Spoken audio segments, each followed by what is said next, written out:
Jess, unbelievably, this hearing is still going on. Robert Williams, or as most people know him, the rapper Meek Mill, was brought before this judge on allegations that he had violated his probation.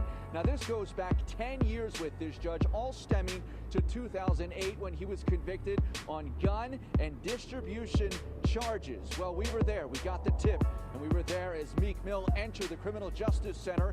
He had a 1:30 date with the judge, accompanied by his attorney, Brian McMonagle.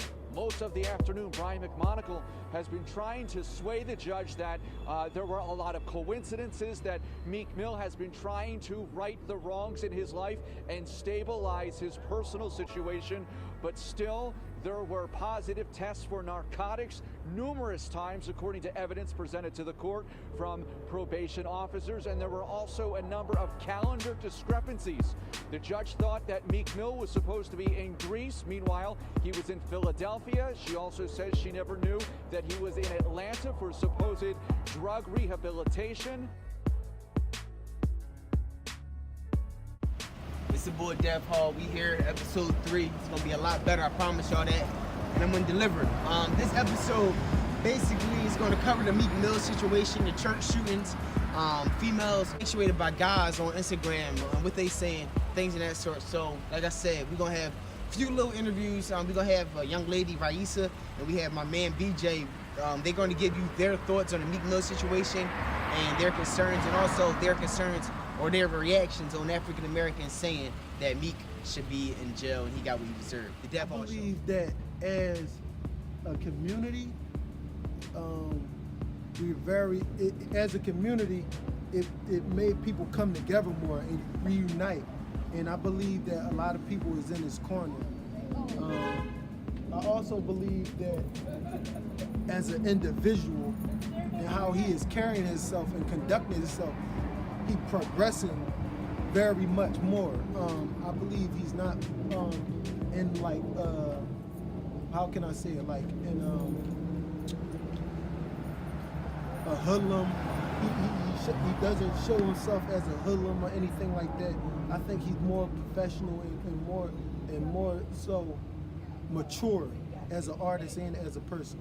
The thing is, a lot of people were saying he deserved it.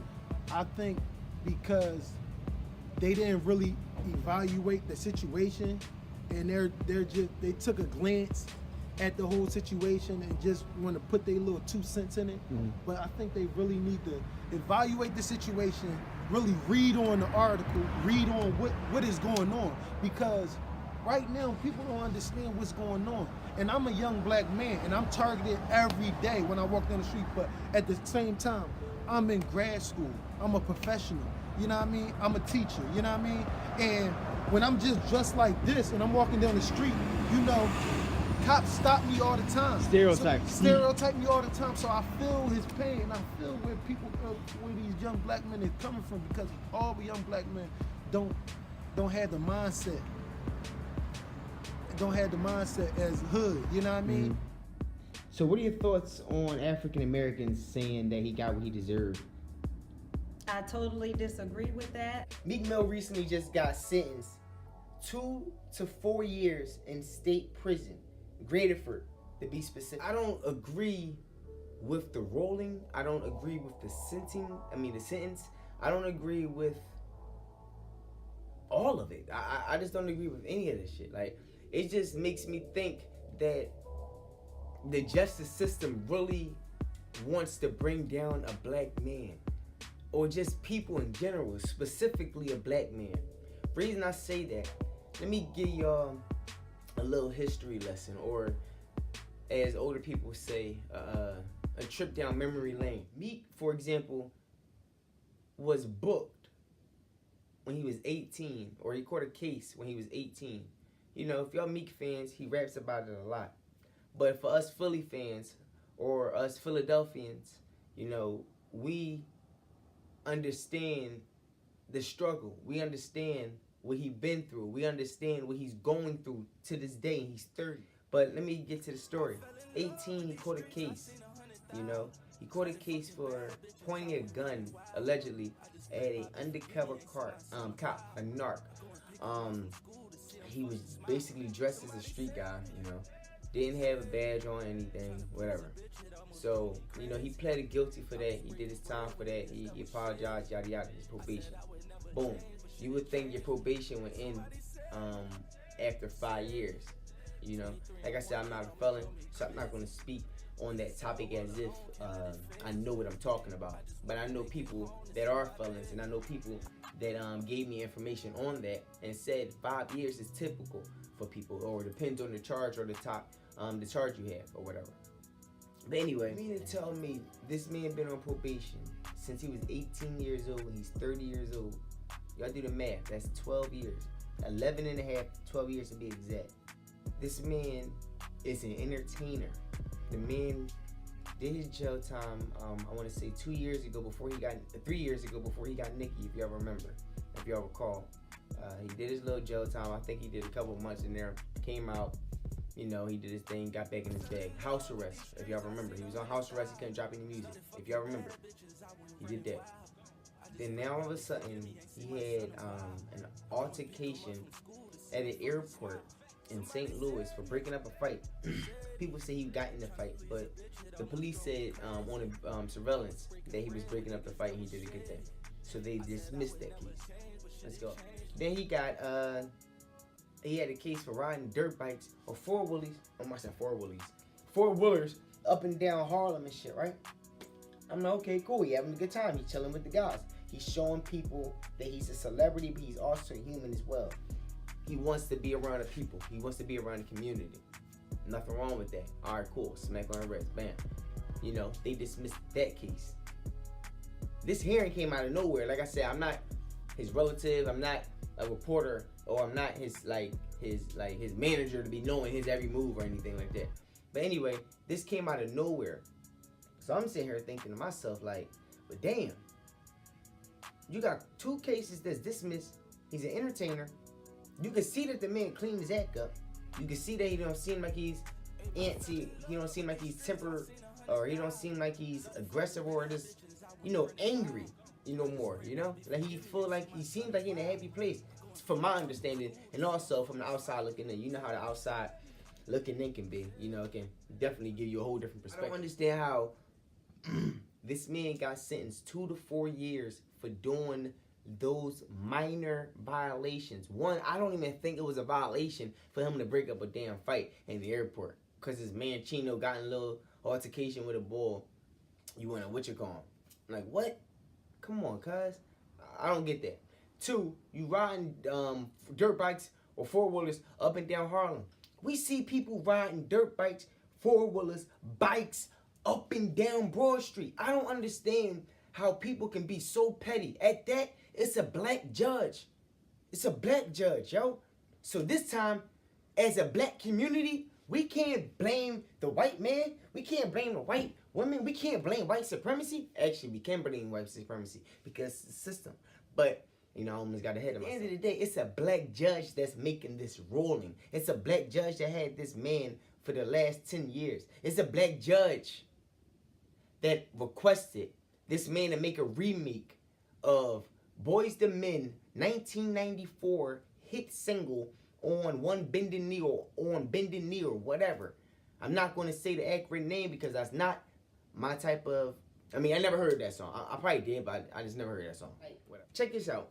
Me and my boy, like I said, me and my boys, we was having this conversation the other day, and everyone has their own different perspective as African American. A lot of people feel as though we, as a black community, have one voice that speaks for everyone, which it doesn't.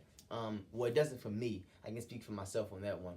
But to get to the point I'm making, me and my boys, we all talking. One of my men said, yo, Dev, I have no empathy or no sympathy for Meek. You know he got himself into. He should have been more aware of it. I said, all right, cool. My other man said, yeah, Dev, I do agree with him. You know? Like, don't get me wrong, I do feel bad for him. But it's like, yo, Dev, think about it. It's a lot of people in the streets that don't get these many chances as me. You know how many times these people get smacked on the wrist and just go right to the such and such? I'm like, all right, you got a good point. Else says. They said, yeah, well, you can't forget this. Dev, he's on probation. He know what he can do. He know he shouldn't do, and he still did what he wanted to do. He's not above the law. I'm like, damn, he's not above the law. So back to what I was saying. My turn.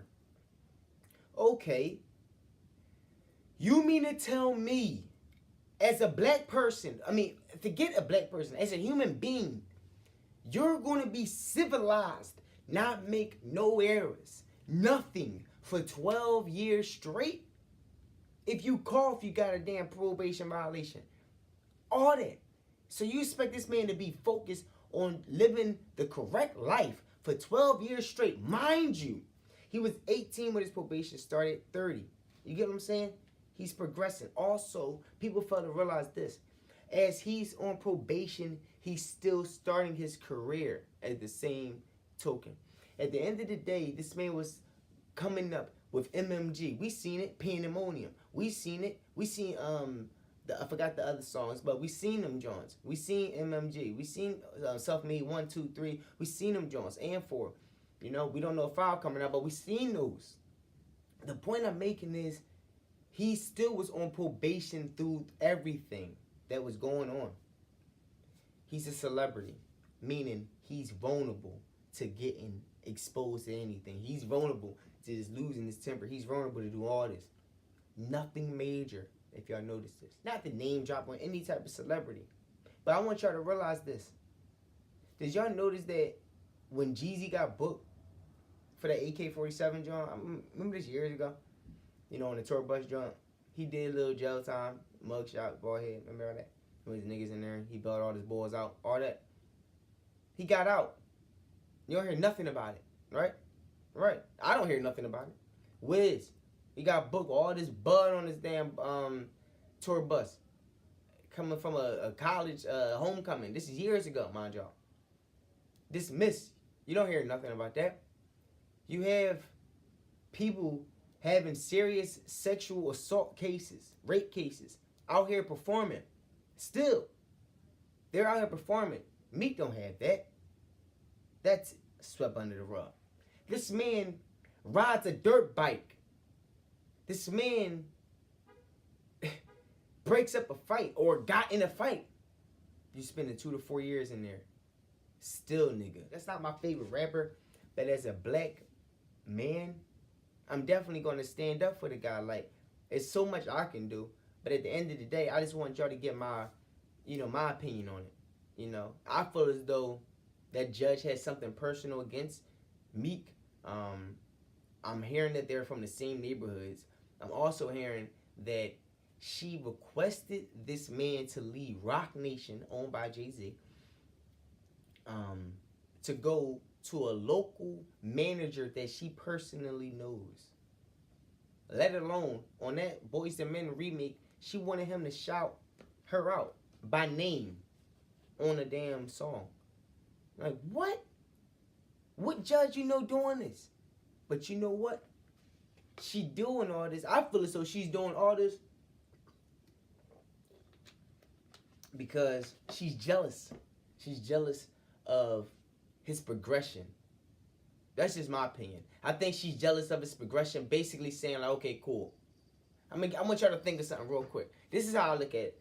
I think she's jealous of his success because, look at it like this. Meek got booked 18 or whatever the case may be. He got booked, right? Each and every year, she expected him to fuck up. He's getting better each and every year. He's making more than what she's bringing in. Before and after tax. You feel me? Like, she's doing this. And he's doing what he's doing. At the end of the day, he's progressing in life. His name is bigger than hers in the everyday world. But as far as the justice system, her name is bigger.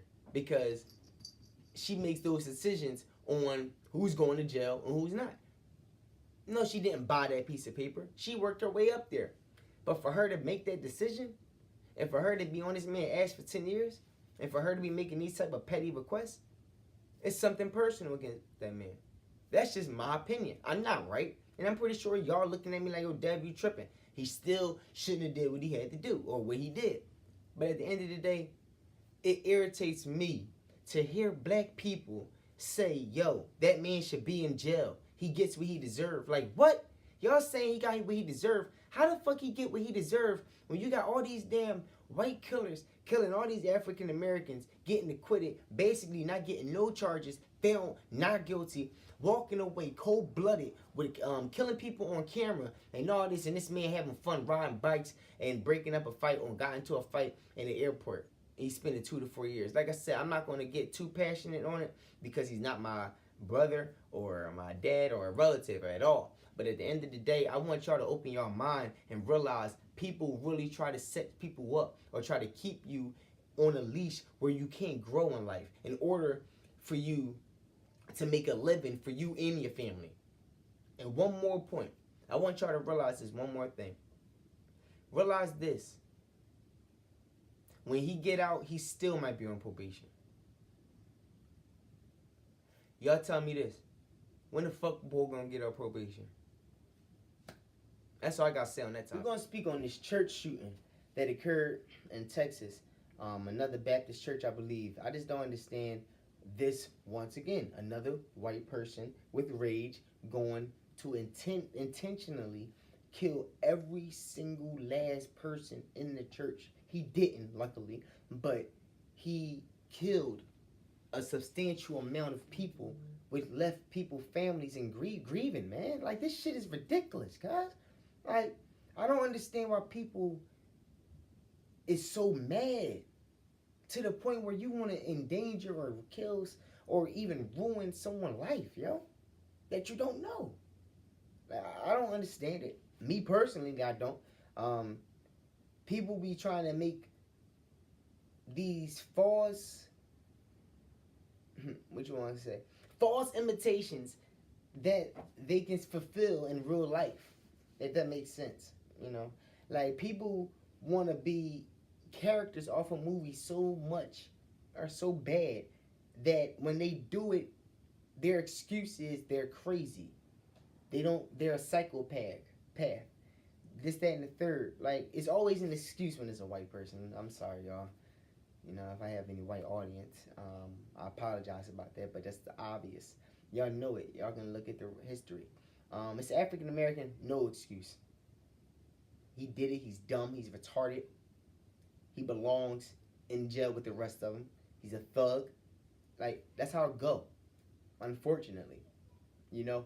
And I was reading, and I don't want to touch too much on this topic because I didn't go too deep into reading because it was disturbing. But, you know, me reading, it opened my eyes up because this man shot a baby at the age of 1 year old, headshot, execution style, killing people. Like, what? The youngest was 1 year old, headshot. Oldest is 77. Like, it's ridiculous, man. People have no heart. People are in an endangered community now, in anywhere. You have to be on your P's and Q's at all times. I don't care who you are. Who's y'all MVP so far? Because mine is Giannis Antetokounmpo. You feel me? Like, I think he's the MVP so far in the NBA right now. Young boy balling, 22 years old, only getting better. Got the highest ceiling in the NBA. Even though their record doesn't speak yet, but they just received Eric Bledsoe, so I'm pretty sure they should be a top 3, top 4 seed in the East at the end of the when it comes to playoffs. I'm impressed by Kyrie Irving. A lot of people are not trying to give this man the credit, Dave, but a lot of people not trying to give this man the credit because they feel as though it's like he don't have the numbers to give himself the MVP candidate or put himself in the MVP conversation. I'm like, yo, forget numbers, y'all. Like, dude, are y'all watching what this man is doing? Like, this man is averaging 22 and 5, but he's making his team better. Like, y'all can see that. Like, the numbers not gonna show it. Numbers don't show every damn thing. Like, but one thing y'all can say is that boy bring it every damn night. He getting these bums involved. He has no hour. Ladies, I got a quick question. Why are y'all so worried about what another man has to say about a female, that how he would treat her as if they're you? I don't get that. A lot of these girls I be seeing on Instagram, on Twitter, and I don't want y'all to, ladies, to feel as though I'm bashing y'all, but I want y'all to get smacked with a reality check. My girl, for example, she be all trying to throw little shots. You know, she be like, oh, yeah, I like that. I like that. You should look at this. You should listen to what he's saying. This, that, and the third. I'm not gonna put those guys out there. I'm not gonna give them the attention that they want for social media. But what I'm saying is, y'all know who those guys is, females. If y'all listening or watching this video, y'all know who those guys is on social media, and y'all repost those type people.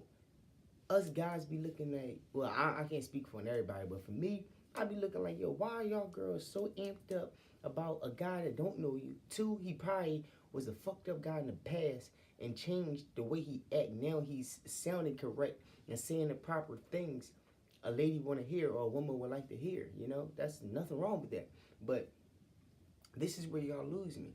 Y'all lose me as if it's guys out here that don't, it's guys out here that don't treat y'all like queens or treat y'all like y'all want to be treated. But you know what? I can't speak for everybody, but some females don't want to be in that position because they want to be dealing with niggas that's getting fast bread. They want to be dealing with a nigga that's out and about and shit. That's the shit I be seeing all the time. Versus some girls like guys that work. Some girls that like guys that's smart. Some girls like guys that's going far in life. And some girls like rocking out with motherfuckers that's popping on social media, that's doing this, that's doing that. To get to the point I'm making, it was something like, yeah, I want my nigga to do this, I want my niggas to do that. But y'all don't be worried about that. Y'all be worried about the wrong things. Y'all do. Like, I be noticing it. Like, girls be like, yeah, I like how he be talking about his girl. This one guy said something like this about a girl. Yeah, if you got he was like, fellas, if you got a girl, you acknowledge her. Like, yo, baby, what you want me to do? I do this for you. I do that for you. You make me better, baby. You are beautiful. You this, that, and the third. I'm looking at all these girls writing the same comment. I need a man like this. I need a man like this. Like, what? I'm like, come on, man. Y'all need a man to tell y'all beautiful, for y'all to have y'all self-esteem boosted up. Some females should know that they're beautiful without a guy even telling them that, besides their father that should have instilled that in them. But like I said, it's none of my business. It's none of my concern. I just wanted y'all to understand that it frustrates me to see y'all write this shit and y'all are single, or y'all bleed niggas on, or y'all gas niggas, or y'all, when I say gas niggas, meaning like y'all have a nigga thinking he's going to the end zone, but he at the 1 yard line. Like, yo, haven't been me before, but I'm just saying, like, y'all tripping. And I got a girl, so I can't really speak too much on that. But it's just ridiculous to see y'all girls be infatuated over with guys that don't know y'all, or that probably was pieces of shit back in the day, had to say on social media. That's real shit. Roy Halladay recently passed away, former pitcher for the Toronto Blue Jays, also known as the Philadelphia Phillies, former pitcher as well. 2010 Cy Young winner. He won the award twice. If a lot of y'all don't know who he is, a lot of y'all remember him by having the second no-hitter in postseason history. Yeah, he passed away on a airplane crash, a plane that he had, that he owned. He recently just received his license from the sources I'm reading. He decided to fly in the Gulf of Mexico, and unfortunately he crashed his plane, and it's unfortunate. I'm seeing a lot of people read, or a lot of people talking about, matter of fact, I'm not gonna say that. I've read something saying that two Boston hosts said that, radio hosts said he got what he deserved. Like, what? What you mean he got what he deserved? They said this man he's a millionaire. He has a family behind, and all he was thinking about was himself flying an airplane, knowing he just received his license and crashed his plane, and now he's dead, splat. Like, what, yo? People are sick, man. That's another white individual speaking on another white individual. Just imagine if it was a black individual saying that about a player. Do you know how much outrage y'all be? You know? Like I said, it's unfortunate. People just are crazy and disgusting nowadays, but rest in peace to that man. He was a great pitcher for us for his 3 years with us. him, Cliff Lee, Cole Hamels. It was a great pitching rotation we had back in the day. I want to speak on this Lonzo Ball situation. Everyone's saying, is he good or a bust? I feel as though he's still good. I feel as though he's not comfortable. If y'all look at how he's playing, he don't seem comfortable. Right? He don't. It's my opinion. He don't seem comfortable because he had his pop create this target on him. Create this target where anything that he do is going to be a microscope. You know? Like, anything... Excuse me, this guy should read his shirt.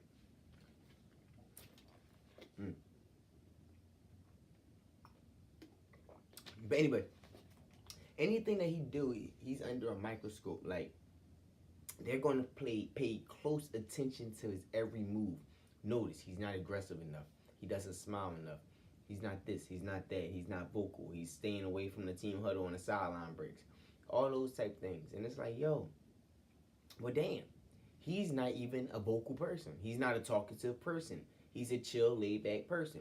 If you see him in UCLA, he's a chill, laid-back person. If you see him on the ball episodes, yeah, he's around his family, but you can still see he's a still laid-back person.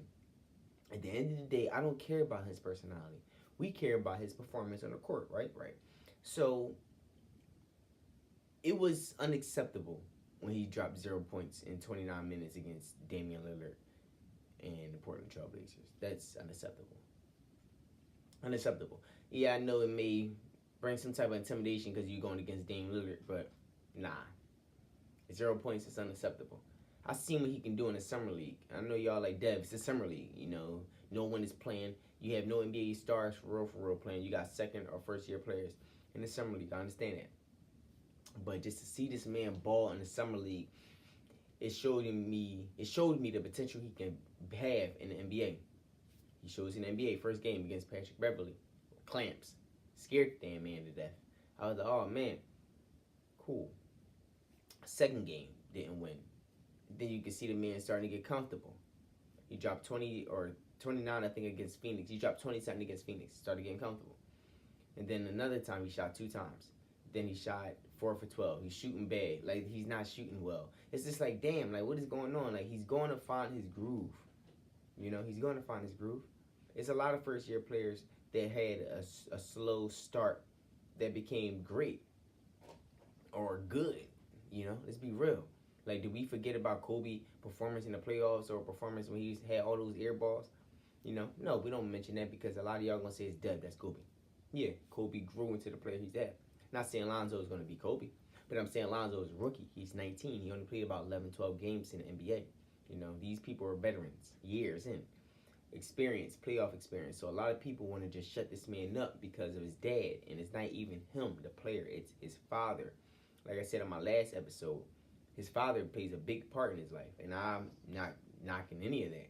But when it comes down to his performance on a basketball court, it's like, yo, let's just play, man. Like, you can relax, sit back as a proud father, your son, put you all in a position where y'all making money, so just relax and sit back. You can get a man advice, but as far as for you to be in the public eye and your son is not the type or the vocal person to say anything, it's like, yo, you have to do something to stand out, and you have to be like, yo, this your dad, chill. But that's it for episode 3. I wanted to keep it real short and detailed. Like I said, I didn't want to speak too much on the wrong things or speak too much on too much, if that makes sense. So episode 4 should be a lot better. I'm going to have a lot of different interviews coming up soon. We're going to have an interview with Streets, rapper, Caliber. We're going to have an interview with, hopefully, NH soon. Have an interview with Devin Million. Have an interview with a lot of different people. Have an interview with my man Naeem Bracy, starting a water ice company in Africa named Nori's Ice. That should be my first interview, I believe. Other than that, logo, that's coming along. I have that presented, and that's it.